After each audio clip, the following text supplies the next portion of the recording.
Coming from her recent engagement at Sammy's Lap Dance Fantasia, where she publishes 5 magazines, has 16 websites,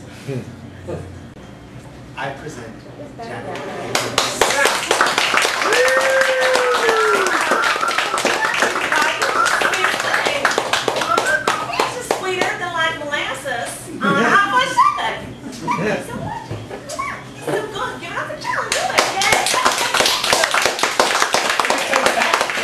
According to what I've heard, Cher, you know, that singer, actor lady, she readily admits to having breast augmentation surgery, eyelid surgery, a nose job, dentistry work, a facelift, and many other procedures.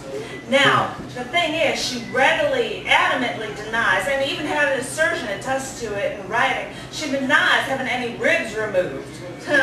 You know, these things. And has never had cosmetic surgery on, like, her cheekbones or chin or abdomen or buttocks or thighs or her lower legs. These are all rumors that have been circulating. So I just want to be able to get that out to you, because the first piece that I'm about to do tonight is a piece that appeared on video. And people had said things like, well, I really, really like that piece that was there. However, I think it's really offensive what you said about Cher. Because that's an urban legend. You shouldn't share stuff like that. And I just want to let everybody know that we all are aware that this is actually urban legend. It's just a myth. That this is just something that women will go through or will think of going through to try to make themselves look good to men. I'm thinking, when he met me, he told me I looked like Kim Basinger with long blonde locks. But as time went on, I knew I wasn't her, and I could never be her. And I was never good enough, or thin enough, or pretty enough. So I got a perm, I straightened my teeth, I bought the Wonder Bra, but it wasn't doing the trick. So I decided to get slim fast. I used that stair stepper. I ate rice cakes and wheat germ, but I wasn't thin enough. I only dropped 20 pounds. So I went to the spa and I soaked myself in mud and I wrapped myself in cellophane and I bought those amino acid facial creams, but I knew they didn't really work. So I went to the doctor and got my nose slimmed, my tummy stapled, and my thighs sucked. Thought about getting a rib or two removed, you know, like Cher. But I figured they've got to be there for something. And hey, that's just going too far.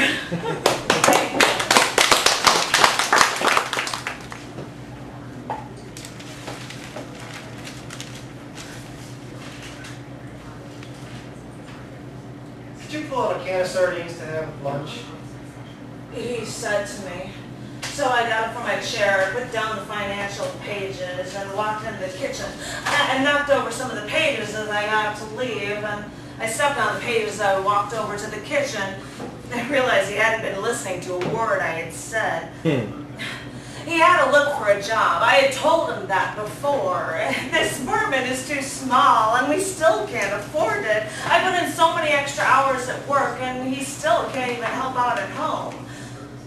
There were dishes left over from last week in the kitchen. There's spaghetti sauce on some of the plates that are there from last week. I open up the pantry. I see canned corn and string beans. There's a can of peaches there in the bag. I didn't even know it was there.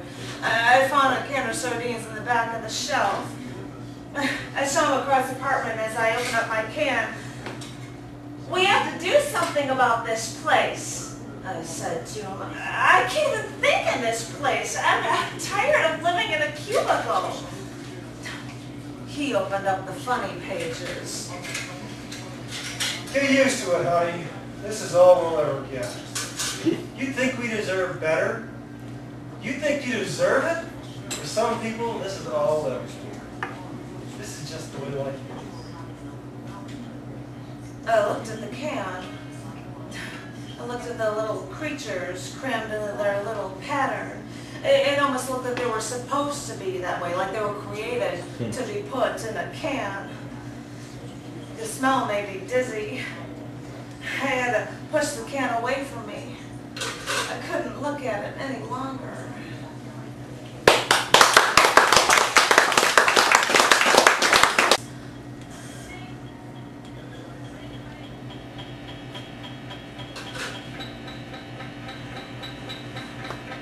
She walked to the thermostat again.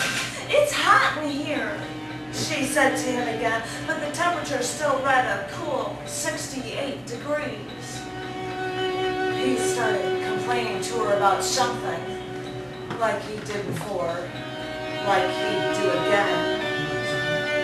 She walked into the kitchen, turned on the sink, and splashed cold water on her face.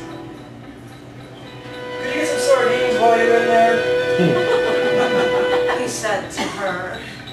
And with that, without saying a word, she walked to the front door, grabbed her denim jacket from the front door, grabbed her keys from the coat rack from the brass hook, and just walked right out the door. She walked a mile and a half in the cold before getting to the empty field. The late November brought the first snow, and bits of ice clung in the early December night. She walked out to the grass and leaves and listened to them crack as she moved. The water she splashed onto her face before was now frozen. Her ears, her nose, the skin on her hands and her cheeks were turning red, then purple. The tops of her legs hurt from the cold. She walked to the center of the field. She sat down in the dirt. She smiled. She laughed. The moisture from her breath froze as soon as it left her lips. She hurt from the cold.